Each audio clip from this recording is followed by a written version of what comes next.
All right, yes, indeed. This talk isn't about ANOMA. If you wanted to find out what ANOMA is, you should have listened to Chris's talk yesterday on ANOMA Loves Celestia. If you haven't seen it, watch the recording. It was a great talk. Cool. I will very briefly today, could I get a timer up? Well, we'll see how long it takes. Cool, yes, I will talk about shielded data availability on Celestia today, or the ability of how we can retrofit privacy guarantees and also forward fit privacy guarantees into existing protocols without needing to make changes to those protocols. Which, as you'll see in a little bit, is going to be quite important, especially when you start thinking on how do you want to build privacy-preserving rollups on a lot of these systems. So, before I start, let me give you a very quick TLDR on what Namada is, how it works, and sort of why we need unified privacy sets. So Namada, in a nutshell, it's asset-agnostic multi-chain privacy. Until really Namada, at least on the interchain, we didn't have the ability to have asset-agnostic privacy. Privacy was always tied to specific assets, right? Like when you think of what Monero or Zcash do, they provide very good privacy guarantees. Let me scratch this. Zcash provides very good privacy guarantees. And Monero provides, you should do your own research, privacy guarantees. But they provide them for specific asset types. As in the case of Zcash, they have ZAC, and in the case of Monero, they have XMR. And so users are now forced into this model where, for some reason, they have to hold or like pay for their milk in a store using ZAC, even though I think most people would much rather use USDT. And so what Namada brings, it effectively adds an extra type or an extra field to the nodes in a Zcash-like system to provide a unified shielded set where all assets, no matter where they were created or how they were created, can live in a unified shielded set. This has the tremendous property that you get low volume but high value assets that inherit the privacy guarantees of the low value but high volume transfers. So for example, a very trivial example here is all the USDT private transfers in Namada provide privacy guarantees to your like $100,000 NFT. And this is really the only way to get privacy guarantees for long tail assets, which don't have a lot of inherent volume. But due to this, you can inherit the privacy guarantees of sort of the entire shielded set.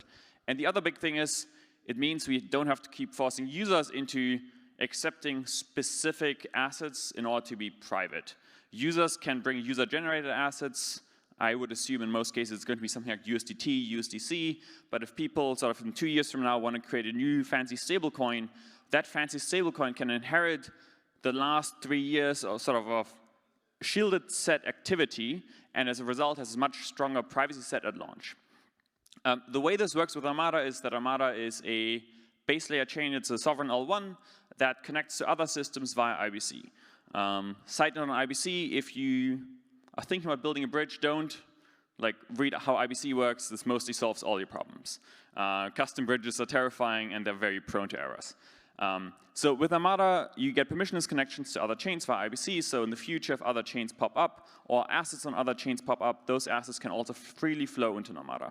And maybe one of the coolest things is we have shielded set rewards in Namada, which means that the Namada governance unit can effectively incentivize rewards to be paid for holding assets in the shielded set.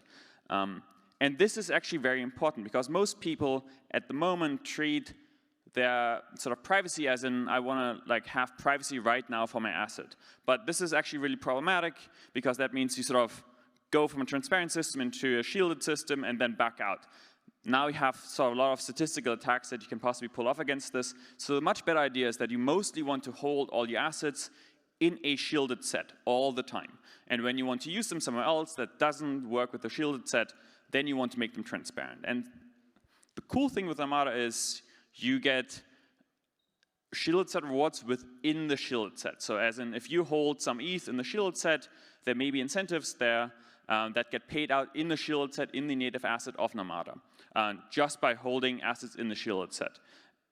Also, if anyone here is thinking of building private lending platforms, you need the convert circuit that enables shielded set rewards because it's roughly the same idea.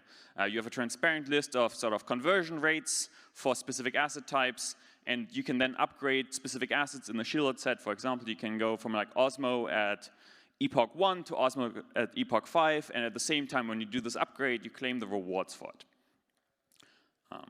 Yes, this convert circuit is fully documented. If you like cryptography, you should check it out. Cool. Now coming to shielded actions.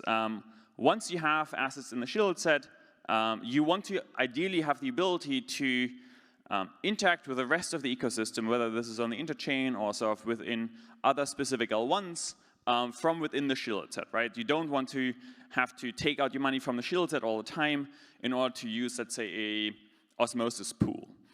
So shielded actions is really the generalized case of how you interact from within the shielded set with application logic somewhere else.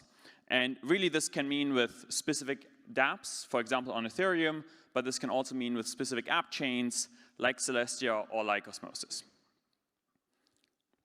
And let me quickly walk you through an example here for Osmosis, because this is sort of very instructive, I think. You hold some assets in the shielded set. You want to make the choice that I don't like the atoms anymore. I want to now hold some Osmo. Traditionally, what people would do is they would personally take the money out of the shielded set, transfer it over IBC to Osmosis, swap it on Osmosis, swap it back, right? And this is sort of, normally they would go to their standard Osmosis address and then sort of do the swap there. With Namada, you can instruct the validator set to do actions on your behalf. This is really the right way to think of this. You can instruct the validator set to take some action elsewhere while staying within the shield set. So you can construct effectively a zero-knowledge proof. In Namada, it says, I would like to swap X for Y. Then the validator set will take the assets via an IBC message, bring it to Osmosis. On Osmosis, use the IBC memo to execute the swap. The counterparty, or the person that executed that swap, is the Namada validator set. It is not some specific person.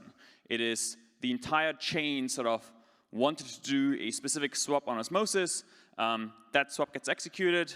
The assets get returned from Osmosis via IBC again, and they enter the shielded set again, at which point the user has full control over those assets again. And there are some downsides here, which is specifically due to latency. If you start thinking on like, what does this actually mean under the hood? This means at least one IBC message, which means at least like 1 or 2 blocks confirmation on the origin chain, as well as 1 or 2 blocks confirmation on the receiving chain. So you're talking on like maybe 30 seconds latency here. This is like not instant. If you're on a system that has sort of like 1 second block times, it's going to be hard to get the same kind of latency guarantees as soon as you want to hop between multiple chains. But the really cool feature now is that you have shielded swaps. And none of the core systems needed to actually change what they did. Osmosis provided provided swaps, and Namada provided privacy. But we can start integrating these systems using IBC in order to actually have very complex user flows where we can start in a really modular way combining all these different systems in order to get something that is, like, from a user perspective, much more useful than individual components. Let me quickly also walk through the architecture, how this actually works. This is sort of the heart of Namada, is the multi-asset shield pool. If you're familiar with the sapling circuit on Zcash, this will look very familiar to you. You can really at a high level think we've added an extra, identify an extra field to the node types in the sapling circuits in order to have an asset identifier so that all assets can share a unified shielded set. What happens in sapling actually is that you can instantiate sapling for other assets other than ZEC, but I can identify as an external observer which sort of shielded set you interact with. Whereas in Namada, an external observer can only see that someone was interacting with a shielded set, but they don't know what actions were taken. This could mean that I transfer this to an address that I control myself. This could mean that I transfer this to an address that someone else owns. This could mean I wanted to execute some shielded swap somewhere else, or I want to submit some data to Celestia in a shielded manner. So this is really powerful actually as an abstraction because it can work with arbitrary assets. Yes, and so the basic idea is that you can sort of go into Namada transparently, then go into the shielded set, do whatever you want to do in the shielded set, go back out, if you want to take your assets back out, and then go wherever you want to go via IBC again. Yes. So this is sort of the entire architecture, and I won't go through the entire sort of slide, but just to highlight a couple of things here, Namada comes with cubic slashing, which actually means that if you should be really careful which validators you select. The more the high percentage of a validator set commits an infraction, the higher the slashing rate rises exponentially. So if you've ever been slashed on Cosmos, for example, slashes are constant. If 30% on Namada commits a fault, slashes are going to be tremendously high. So there's really now an incentive to actually start splitting your delegation across many different validators that run different security models. Yes, Namada on the hood just uses comment BFT, so you get fast finality BFT, you get all the IBC integration. The state machine isn't using the Cosmos SDK, it's written by hand in Rust to implement a bunch of the cryptography. Yes, and we also have a custom Ethereum bridge, mostly because we don't have IBC adapters to Ethereum yet. If anyone in the audience wants to do cool work, please work on integrating IBC into Ethereum. It's not that difficult, but it just requires engineering effort in order to get it done. And this is also true, really, the way the interchain ecosystem or the multi-chain ecosystem is going to work is we should be building IBC adapters for other systems. For example, there's no reason why something like Near or Polkadot or any fast finality modern BFT wouldn't be able to speak IBC. Yes, now coming to shielded data availability. How does shielded DA actually work and why is it useful? Again, the model is roughly the same thing, which is a user's in the shielded set, they want to interact with Celestia, they want to be able to post some data to Celestia. The user has to generate a zero-knowledge proof, ideally on an edge device. Within Namada, this instructs a Namada validator set to effectively submit data to Celestia on behalf of that user. And again, the interaction that the world observes is that the Namada validator set submitted data on Celestia. This could mean that there's an individual person, this could mean there's 100 people behind it, but the world doesn't know. And when you start thinking on what kind of rollups you want to be building, this is actually becoming incredibly important, especially for privacy-preserving rollups. If you have privacy-preserving rollups where individual users want to be part of this rollup and have to submit data to Celestia, it means that in the current model without shielded data availability, they would need to figure out how to safely submit those individual transactions to Celestia without revealing who they are. So in the current model, even if you had a privacy-preserving rollup on Celestia, users would need to be incredibly, incredibly careful, and this is almost impossible to achieve, that they can privately pay transparent fees on Celestia. With Namada, Celestia doesn't have to worry about this problem anymore and how you get private fee payments working. Rather, we can say, well, we have these two systems that each do their unique thing, but by combining them, you can start submitting using the feature sets of both effectively. So whatever feature set Celestia may even offer in the future, using shielded DA, you can always submit that data privately on Celestia. I think there's also an interesting other aspect to this where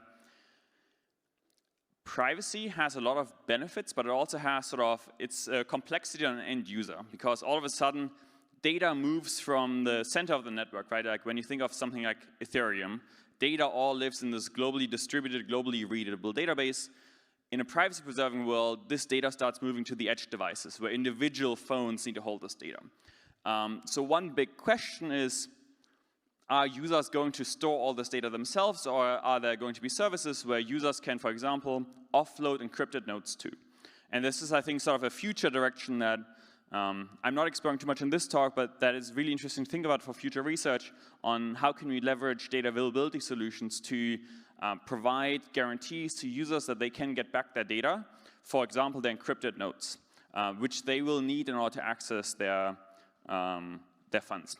An interesting other research area here is oblivious message passing, or how can you query a data source like Celestia in a privacy-preserving manner, because one of the, in my opinion, the most valuable data set most likely in this space is actually in Fura, because everyone has access to all the rights to the chain, right? If you scan Ethereum, you see all historic rights.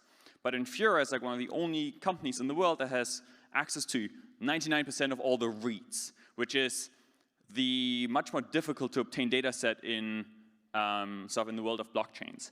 And so with oblivious message passing, we can actually start thinking on how do we have reads against full nodes that do not reveal exactly what kind of key in a Merkle tree I'm looking for. As in, right now I go to a full node and go, I would like the value at this key. With oblivious message passing, you can live in a world where you query a range of keys and it's not clear to the full node exactly which key I wanted to ask for. Yes, this sort of leads into the modular thesis a little bit on we should be splitting concerns. Not every chain needs to do everything. There's a clear benefit to standardization and specialization. If and only if we have decent interoperability protocols that can actually make this sort of specialization still composable. So I think we're clearly going to head into this direction, and sort of outside of execution, settlement, and consensus and data availability, I think we're also going to see more specialized chains around privacy guarantees, around sort of transferability, tradability. I think we're clearly heading in this direction, but this becomes much easier to build for effectively as an engineer, because so yeah, instead of writing everything, like if I think about this in terms of software, instead of writing everything as one large monolithic monorepo, we start writing individual libraries that individual other systems can start consuming. Yes, and this is sort of, I think, one of the last slides. Privacy as a service. Namada is going to start providing this, where you can use Namada to drive actions on systems that you actually want to use for other reasons, but you want to retrofit as a personal choice privacy into those systems. For example, maybe some people want to trade a lot, maybe other people want to use Celestia a lot. Namada actually doesn't care. Namada just wants to provide really good privacy guarantees for whatever users want to do on other systems. And I think we're going to see this more and more, because there are lots of interesting ideas being built, and very few people have, or very few teams have the amount of cryptography engineering required to make these systems private, as in making every system inherently private is a very difficult task, because all of a sudden you need to start thinking like, how do I build proof of stake fully privately? That gets very, very complicated. It's very interesting, but it gets very complicated. And so with privacy as a service, we can rather say, we can build individual applications and individual dApps, and we can retrofit privacy into them in a very transparent way for users. Yes, if you'd like, there are more resources here, Discord, Twitter, the Namada testnet.